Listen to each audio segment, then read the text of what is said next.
बिस्मिल्लाहिर्रहमानिर्रहीम अस्सलामुअलैकुम। Welcome to Zara cooking and vlogs. आज मैं आपके साथ ज़बरदस्त चिकन स्टिक की रेसिपी शेयर करूंगी। सो चलिए स्टार्ट करते हैं। सबसे पहले मेरे पास यहाँ पे 2 थाई पीसेस हैं।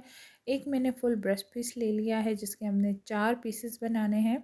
सबसे पहले हमने इसको इस तरह से मिर्च से कट कर लेना है, ये तो सबको पता है। और फिर इसको जो है हमने थिन सा रखना है, ज़्यादा थिक नहीं रखना है, इसलिए हम इसको बीच में से भी इस तरह से कट कर देंगे। इसके हमने 2 पीसेस बना देने हैं। सो टोटल मेरे पास यहाँ पे 6 पीसेस बन जाएंगे इस तरह से चिकन के। और थाई पीसेस चूँकि ये विद बोन्स थी, इसका घर पे ही मैंने बोन निकाला है, तो ये साइडों से थोड़ा सा जहाँ पे ज़्यादा चिकन है उसको बिल्कुल इक्वल कर दिया है, एक बराबर कर दिया है। देखिए जहाँ से मुझे लग रहा है कि थोड़ा सा भी चिकन ज़्यादा है उसको मैं हटा दूँगी। और ये चिकन ज़ाया नहीं होगा, आप इसको भी ग्रिल करके अपने स्टेक में साइड पे रख दें, इसको भी आप खा सकते हैं। चिकन पीसीस को आपने चॉपिंग बोर्ड पे इस तरह से सेट करके रख देना है और इसे फिर किसी भी शीट से आपने कवर कर देना है ताकि छींटे आप पे ना आए। और फिर आपने चिकन हैमर से इसको अच्छे से हिट करना है। इससे इसके जो अंदर रेशे हैं वो टूट जाएंगे और चिकन साइज़ में भी डबल हो जाएगा और ये अच्छे से मैरिनेशन भी लेगा, जिस वजह से ये हार्ड नहीं बल्कि सॉफ्ट एंड जूसी चिकन आपका रेडी होगा। और इसके बाद आपकी मैरिनेशन दिखा देती हूँ, जिसमें मैंने गार्लिक 2 टेबल स्पून लिया है, soya sauce 2 tablespoon, chilli sauce 2 tablespoon, coriander 1 tablespoon, ज़ीरा 1 टीस्पून, टर्मरिक 1 टीस्पून, कश्मीरी लाल मिर्च जो रेड पेपरिका है वो 1 टीस्पून। उसके बाद मैंने टिक्का मसाला लिया है वो 1 टेबल स्पून है, और salt to taste. And black pepper मैं ज़्यादा डालूँगी क्योंकि मैं यहाँ पे चिली पाउडर नहीं डाल रही। सो आप स्पाइस भी अपने हिसाब से रख सकते हैं। एंड में मैं इसमें थोड़ा सा जो है हॉट सॉस भी डाल दूँगी और साथ में थिक योगर्ट मैंने डाल दिया है और इसको अच्छे से मिक्स करना है हमने। अच्छा, आप इसमें सिर्फ टिक्का मसाला भी डाल सकते हैं, लेकिन ये मैंने इसलिए बताया ताकि आपको जो है ना घर के मसालों से भी आप इसको अच्छे से बना सकें। और इसमें जो गेम चेंजर है वो है मस्टर्ड पेस्ट। अगर वो आपके पास है ज़रूर डालिए। मैंने भी डालना था, लेकिन जैसे मैं जाके मैंने देखा जो मेरे पास मस्टर्ड पेस्ट पड़ा हुआ था वो एक्सपायर हुआ हुआ था, जिस वजह से मैंने नहीं डाला। मैं फुल रेसिपी उसकी वजह से नहीं रोक सकती थी, क्योंकि फिर बच्चों को भी पता होता है स्टेक बन रहा है और मैं कह दूँगी मस्टर्ड पेस्ट नहीं, ये नहीं बनेगा, तो फिर बच्चों ने जो है ना मुंह बना लेना था। और जिस वजह से मैंने कहा चलें आज मस्टर्ड पेस्ट के बगैर बनाते हैं, लेकिन उससे इसका टेस्ट और ज़्यादा अच्छा हो जाता है। अगर नहीं है तो इट्स ओके, लेकिन अगर है तो आप ज़रूर डाल लीजिए। सो सबसे पहले हमने चिकन को मैरिनेट करना है ताकि वो अच्छे से टाइम ले ले। जितना ज़्यादा टाइम देंगे मैरिनेशन के लिए चिकन उतना अच्छे सॉफ्ट और जूसी तैयार होगा। उसके बाद यहाँ पे मैंने 2 कैरेट्स ले लिए हैं, एक मैंने जूलियन कट किया हुआ है, एक मैंने चॉप्ड जो है हम फ्राइड राइस के लिए रेडी करेंगे, और जो जूलियन वेजीज़ हैं वो स्टेक के लिए हैं।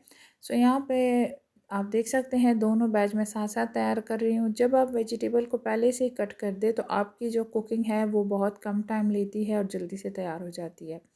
सो मैंने भी यहाँ पे वेजिस को पहले ही कट कर दिया है, और साथ मैंने ये ऑनियन चॉप किया है फ्राइड राइस के लिए, और साथ में मैंने कैबेज कट किया है स्टेक के लिए। अब ये ऑनियन मैं एंड में करूँगी। इसको एंड में इसलिए किया था, ये इतने स्ट्रॉन्ग होते हैं ना कि फिर मुझसे बाकी वेजिस कट ही नहीं हो पा रहे थे, इसलिए मैंने इसको एंड में रखा है। सो ऑनियन मैंने 2 लिए हैं स्टेक के लिए, इसको मैंने कट करके साइड कर दिया है। अब जी मैं लूँगी गार्लिक और इसको भी अच्छे से सॉफ्ट कर दूँगी, चॉप कर दूँगी, सॉरी। सो इसको भी अच्छे से हमने चॉप कर देना है। तो रेडी है सारे वेजिटेबल हमारे। सो अब अच्छा, यहाँ पे जब मैं चिकन मैरिनेट कर रही थी उससे पहले मैंने आलू चढ़ा दिए थे बॉयल होने के लिए, तो ये अच्छे से बॉयल हो गए हैं, बिल्कुल सॉफ्ट हैं। फिर मैंने इसको स्ट्रेनर में थोड़ी देर के लिए छोड़ दिया था ताकि इसका जो एक्स्ट्रा पानी है वो निकल जाए। और उसके बाद हम जिसमें हम फ्राइड आइटम को स्टेन करते हैं ऑयल से, ये वो स्टेनर है। यहाँ पे आप आटे वाला स्टेनर मत यूज़ कीजिएगा क्योंकि उसमें होल्स बहुत छोटे होते हैं और वो मैश करना थोड़ा मुश्किल हो जाएगा आपके लिए। और इससे मैश करने से फ़ायदा ये है कि ये लम्स फ्री रहेंगे और अच्छे से आपके जो है ना मैश पोटैटो रेडी होंगे। सो इसको मैश करके साइड रख दिया। अब यहाँ पे जो है मैंने हल्का सा ऑयल लिया है पैन में और उसमें गाजरें डाल दी। गाजरें थोड़ी सी हार्ड होती हैं, थोड़ा सा टाइम लेती हैं, जिस वजह से पहले गाजरें और फिर 1 मिनट के लिए मैंने प्याज डाल दिया। अब इसमें बाकी के वेजेस भी डाल देंगे, जिसमें शिमला मिर्च और बंद गोभी है। आप इसके अलावा भी बाकी वेजेस यूज़ कर सकते हैं जो आपको पसंद है। स्पाइसेस में जस्ट मैं इसमें नमक एंड काली मिर्च डालूँगी, इसके अलावा और कुछ नहीं जाएगा इसमें। और ये बेसिकली स्टेक का जो वेजिटेबल पार्ट है वो रेडी हो रहा है। ब्लैक पेपर डालने के बाद थोड़ा सा इसको हमने मिक्स किया और ये डन है। अब हम आते हैं स्टेक की तरफ। स्टेक के सारे बैच मैं साथ साथ बनाती जा रही थी। इस पैन को देख के आपको अंदाज़ा हो चुका होगा। बेसिकली स्टेक के लिए सबसे पहले आपने पैन को अच्छे से गर्म करना है ताकि इसमें से स्टीम उड़े, और उसके बाद जो है आपने इसमें जो चिकन है वो या बीफ के स्टेक जो भी आप बनाना चाहें वो रख लें, और फिर फ्लेम को मीडियम टू लो कीजिएगा, और देन आपने इसमें हल्का सा बटर ऐड कर देना है। के साथ में और बहुत सारी चीज़ें तैयार हो रही थी। मैश पोटैटो है, मशरूम सॉस था, तो जिस वजह से जब इसको फ़्लिप करने की बारी आई तो वो मैंने कैप्चर ही नहीं किया। बाकी आप सर्विंग प्लेट में आप यही 2 पीसेस चिकन के देख लेंगे प्लेटर में, वहाँ पे मैंने शो करवाई हुई हैं कि कितने मज़े से बने हुए थे। आपको मैं दिखा दूँगी दोनों साइड से। तो एक साइड से मैंने 5 मिनट दिए थे मीडियम टू लो फ्लेम पे, और दूसरे साइड से तकरीबन कोई 4 मिनट। साथ आपने इस तरह से बटर यूज़ करना है। अगर बटर नहीं है तो आप घी यूज़ कीजिएगा। ऑयल को थोड़ा सा अवॉइड कीजिएगा, जिससे ये बहुत ही टेस्टी, बटर में तो बहुत ही टेस्टी बनते हैं। बाकी आप घी भी यूज़ कर सकते हैं। अच्छा, वहाँ पे चिकन को रख के फिर मैं इस तरफ मैश पोटैटो के लिए आ गई थी, और फिर मशरूम सॉस, तो वो चिकन को जब फ्लिप करना था और हटाना था वो मैं रिकॉर्ड ही नहीं कर सकी। खैर यहाँ पे थोड़ा सा मैंने बटर लिया है और साथ में मैंने मैश पोटैटो इसमें डाल दिए, ताकि इसको थोड़ा सा गर्म करना है ताकि ये जो चीज़ है ये इसमें मेल्ट हो सके। चीज़ के अलावा मैंने इसमें नमक, oregano and black paper already मैंने डाल दिया, इसलिए मैं प्लेट में छोड़ रही हूँ, वो इसमें हमने नहीं ऐड करना। इंग्रेडिएंट्स सारे आपको डिस्क्रिप्शन में वन बाय वन करके मिल जाएंगी, तो इन इंग्रेडिएंट्स के लिए आपने परेशान नहीं होना। क्योंकि वीडियो इतनी लंबी है, मुझे इतना ज़्यादा बोलना पड़ रहा है कि मैं मुझसे क्वांटिटी बताई नहीं जाती, तो वो आपको डिस्क्रिप्शन में सारी मिल जाएगी। अच्छा, ये सब डालने के बाद जब बिल्कुल मैश पोटैटोस मिक्स हो गए, चीज़ इसमें मेल्ट हो गया, उसके बाद बिल्कुल एंड पे हमने इसमें डाल देना है क्रीम, और ये सब कुछ जो है मीडियम टू लो फ्लेम पे होगा। फ्लेम आपने हाई नहीं रखना, सिर्फ वेजिस को जब आप फ्राई करेंगे उसमें जो है हाई फ्लेम रखना है आपने, और बाकी हर चीज़ में जो है ना मीडियम टू लो फ्लेम होगा। आप देख सकते हैं ये कितनी चीज़ी क्रीमी सी पोटैटो बन गई हैं। तो बस यही मैश पोटैटो हमें चाहिए, इसको हम साइड रख देंगे, और उसी पैन में मैंने लिया है 2 टेबलस्पून मैदा ऑल पर्पस फ्लावर, और इसकी हमने कर देनी है अच्छे से बुनाई। जब ये मैदा जो है अच्छे से बुन जाए, इसके बाद हम इसमें डाल देंगे दूध। अच्छा, ये 2 टेबलस्पून है तो इसमें 2 कप मैंने दूध डालना है, क्योंकि हमें ज़्यादा सॉस पसंद है। आप 1 कप दूध 1 कप पानी भी डाल सकते हैं, पर मैं सजेस्ट करूँगी कि आप दूध ही डालिए, उससे और ज़्यादा ये क्रीमी और मज़े का बनता है। सो पहले 1 कप डालने के बाद उसको लम्स फ्री करने के बाद अब मैं थोड़ा थोड़ा करके दूसरे ग्लास का दूध भी कंप्लीट करवा दूँगी। इस तरह से हमने इसमें 2 ग्लास दूध डाल दिया है। सो अब मैं इसको हल्का सा मिक्स करूँगी ताकि बिल्कुल लम्स फ्री हो जाए। अभी मैंने इसमें डाल दी है मशरूम्स, ये जो टिन में मिलती है ये वो मशरूम है। इसके साथ मैं इसमें गार्लिक, ज़ीरा, काली मिर्च, ऑरिगेनो एंड सॉल्ट यूज़ करूँगी, और इसको अच्छे से कर दूँगी मिक्स।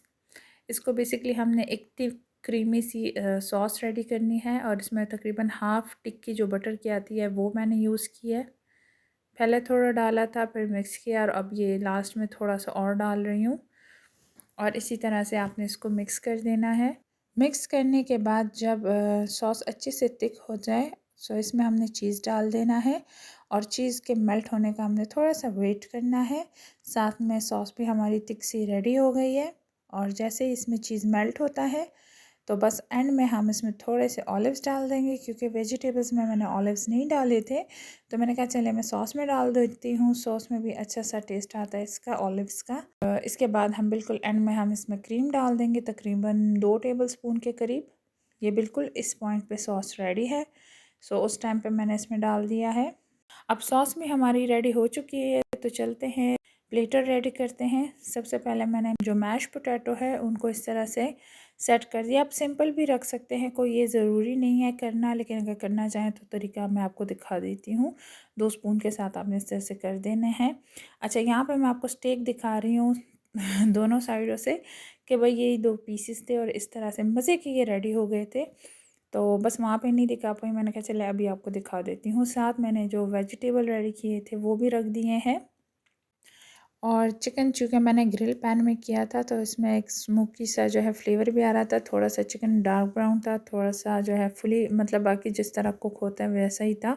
बहुत ही ज़बरदस्त रेडी हुआ था। और इसके अलावा जो फ्राइड राइस है उसकी रेसिपी इंशाल्लाह मैं आपको नेक्स्ट वीडियो में दे दूँगी, वरना ये वीडियो बहुत लंबी हो जाती। और इसके अलावा अभी मैं इसके ऊपर जो है सॉस डाल दिया है मैंने, मशरूम सॉस, जो कि बहुत ही ज़बरदस्त और रेडी और बहुत ही यम्मी तैयार हुआ। तो चिकन और ज़्यादा सॉफ्ट, जूसी और क्रीमी टेस्ट दे रहा था। और इसके अलावा जो मैश पोटैटो है वो तो मेरे बच्चों को इतने पसंद आए, हालांकि मेरे बच्चों ने कहा था कि स्टेक के साथ आपने हमें फ्रेंच फ्राइज़ बना के देनी है। मैंने कहा आज मैश पोटैटो ट्राई कर लो, वो बच्चों को बहुत ज़्यादा पसंद आया। फ्राइड राइस भी बहुत यमी, बहुत टेस्टी थे। वीडियो अच्छी लगी तो वीडियो को लाइक शेयर कर दीजिएगा एंड दुआ में याद रखिए। अल्लाह हाफ़िज़।